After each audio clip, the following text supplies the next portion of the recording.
Assalamualaikum warahmatullahi wabarakatuh. Kami dari kelompok 3 akan mempresentasikan tugas mata kuliah manajemen properti mengenai perencanaan hotel yang ada di Jogja. Sebelumnya saya dan tim akan memperkenalkan diri.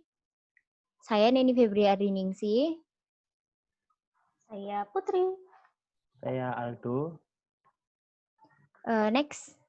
Jadi hari ini kita memiliki 3 pembahasan. Yang pertama yaitu lokasi, yang kedua hitungan kebutuhan proyek dan perkiraan biaya, yang ketiga fasilitas. Next. Lokasi untuk yang pertama. Jadi lokasinya itu kita pilih lokasi yang berada di Jalan P. Mangkubumi, Jogja, Jawa Tengah. Jadi bisa dilihat lokasinya itu yang kita tandai dengan garis berwarna kuning itu. Dan lokasi site-nya itu berbatasan dengan di sebelah utara dengan PT PLN Induk Unit Pembangunan.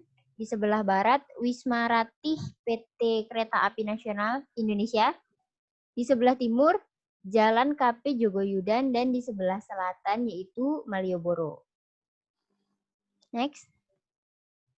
Nah, di sini alasan kami memilih lokasi site tersebut yaitu satu, dekat dengan daerah wisata, kedua, dekat dengan akses transportasi seperti stasiun, tiga, bersebelahan dengan jalan besar yang memudahkan akses masuk ke dalam lokasi, yang keempat, banyak terdapat wisata kuliner, yang kelima, berseberangan dengan Malioboro yaitu pusat oleh-oleh. Dari alasan di atas juga kita juga dapat melihat dari target pasarnya, yaitu target pasar yang kita pilih yaitu para wisatawan domestik dan mancanegara yang sedang berkunjung di Jogja. Letaknya juga strategis untuk lokasi ini menurut kami. Selanjutnya pembahasan akan dilanjutkan oleh teman saya yaitu Aldo. Dan di sini saya akan mempresentasikan hitungan kebutuhan proyek. Dan hitungan kebutuhan proyek yang pertama yaitu untuk harga tanah sendiri di daerah Yogyakarta. Setelah kemarin mencari data literatur, yaitu diketahui harga tanah di kawasan Yogyakarta yaitu harganya 2 juta per meter persegi. Dan kelompok kami ini memakai tanah seluas 6.500 meter persegi yang ukurannya 90 kali 61 meter dari lokasi set ini. Dan untuk harga tanah itu 2 juta dan lokasi dan luasan yang kami ambil yaitu 6.500 kali-kali yaitu ketemu 13 miliar. Jadi untuk membeli tanah saja itu mengeluarkan dana 13 miliar. Terus ini untuk luas lahannya kan tadi 6.500 meter persegi. Dan untuk bangunannya, hotelnya itu digunakan untuk 5 lantai. Dan untuk luasan bangunan yang mau dibangun, lantai dasar itu pasti semua akan diolah, nggak mungkin ngolah untuk bangunannya saja, lah sekitarnya dibiarin kosongan gitu. Jadi untuk lantai dasarnya itu 6.500 meter persegi. Untuk lantai kedua atau bangunannya sendiri itu nanti ukurannya 75 kali 50 meter persegi, yaitu ketemunya 3.750 meter persegi. Dan untuk lantai-lantai selanjutnya, lantai 3, 4, dan 5 itu sama semua ukuran bangunannya. Dan jika di total keseluruhannya itu ketemu 21.000 meter persegi. Nah, ini untuk biaya konsultan perencana untuk desain, struktur, dan lain-lain. Nah, di sini kami mencari itu kayak konsultan perencana yang di daerah Jogja itu menemukan ini ada paket-paket. Yaitu kami memilih paket yang 120.000 itu. Kenapa kelompok kami memilih paket itu? Karena di situ sudah lengkap, nanti sudah ada gambar kerja struktur, ada interior, eksterior, gambar kerja semua sudah lengkap, RAP dan lain-lain. Jadi untuk biaya konsultan sendiri itu menghabiskan dana 2.520.000 itu dari tadi kan luasannya 21.000 meter persegi dikali 120.000. Jadi ketemunya jadi 2.520.000.000.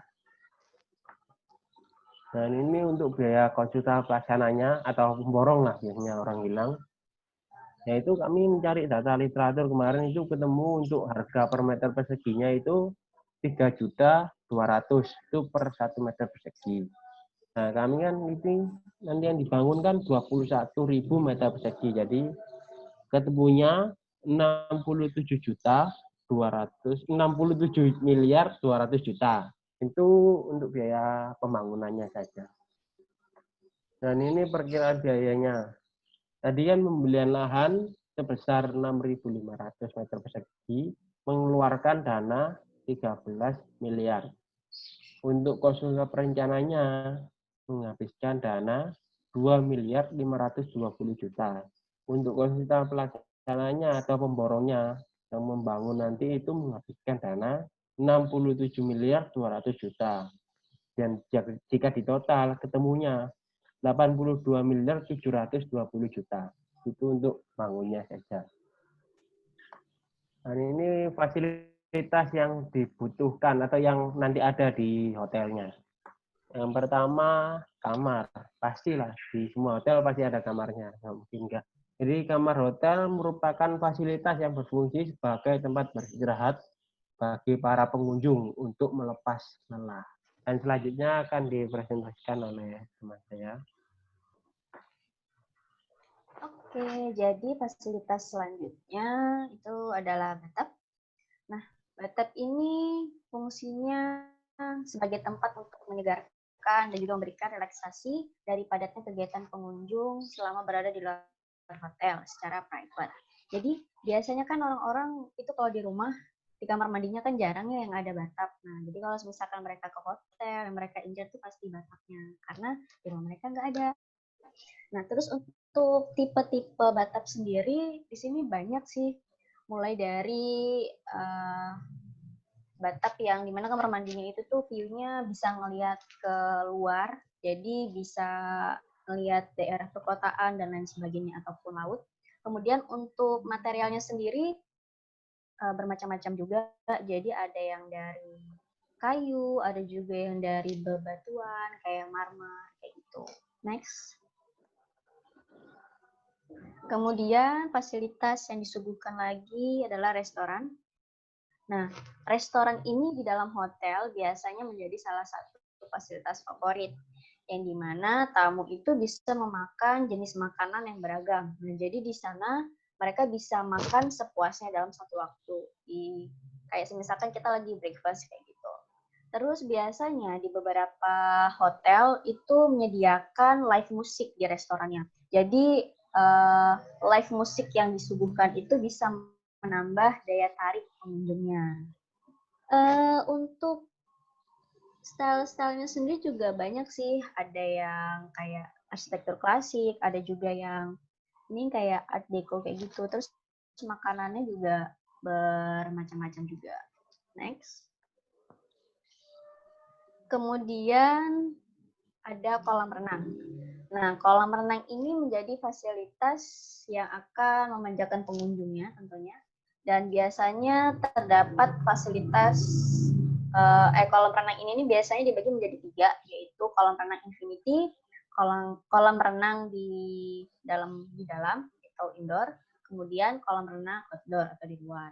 Nah, untuk kolam renang juga dibagi menjadi 2 jenis, yaitu untuk kolam renang orang dewasa dan juga untuk anak-anak. Jadi kalau misalkan yang untuk anak-anak biasanya ditambah sedikit banyak arena permainan gitu. Terus untuk view-nya juga hampir sama yang kayak bathtub sendiri. Jadi ada yang private, ada juga yang bisa langsung melihat view-nya keluar kayak gitu. Next. Kemudian ada fitness center. Nah, jadi ada beberapa hotel yang menyediakan tempat fitness center. Jadi fungsinya sendiri di sini selain sebagai tempat untuk berolahraga, bisa juga menjadi tempat bersantai sekaligus dapat memelihara kesehatan dari padatnya kegiatan si pengunjung itu. Gitu. Next. Kemudian ada spa dan juga sauna. Nah, fasilitas ini dapat menyegarkan dan juga memberikan relaksasi dari padatnya kegiatan pengunjung selama berada di luar hotel. Biasanya kalau misalkan perusahaan-perusahaan yang lagi melakukan perjalanan bisnis kan capek tuh. Biasanya kan mereka juga butuh relaksasi. Nah, spa dan sauna ini salah satu fasilitas yang cukup tepat untuk memanjakan diri sendiri. Next. Kemudian terdapat ruang serbaguna. Nah, fasilitas ini biasanya bisa berupa ruangan pertemuan atau meeting, dan juga biasanya sering digunakan oleh perusahaan yang sedang mengadakan kegiatan perjalanan bisnis. Selain itu, bisa juga dijadikan tempat event. Tempat event itu tuh mungkin kayak altar pernikahan atau kayak bikin suatu rapat kongres dan lain sebagainya. Next. Kemudian ada taman. Nah, taman ini biasanya berfungsi sebagai ruangan terbuka yang dimana selain memperindah lahan di hotel, biasanya bisa dijadikan tempat untuk menyelenggarakan event atau acara pernikahan. Atau bisa juga kayak acara ulang tahun. Ini biasanya di taman itu tuh diadakan event yang lebih ke private sih. Jadi selain pengunjung yang menginap di hotel, pengunjung yang sekedar datang untuk bertamu juga bisa datang. Kemudian next, habis. Sekian dari kelompok kami, kurang lebihnya kami mohon maaf dan silakan bertanya di kolom bawah. Wassalamualaikum warahmatullahi wabarakatuh.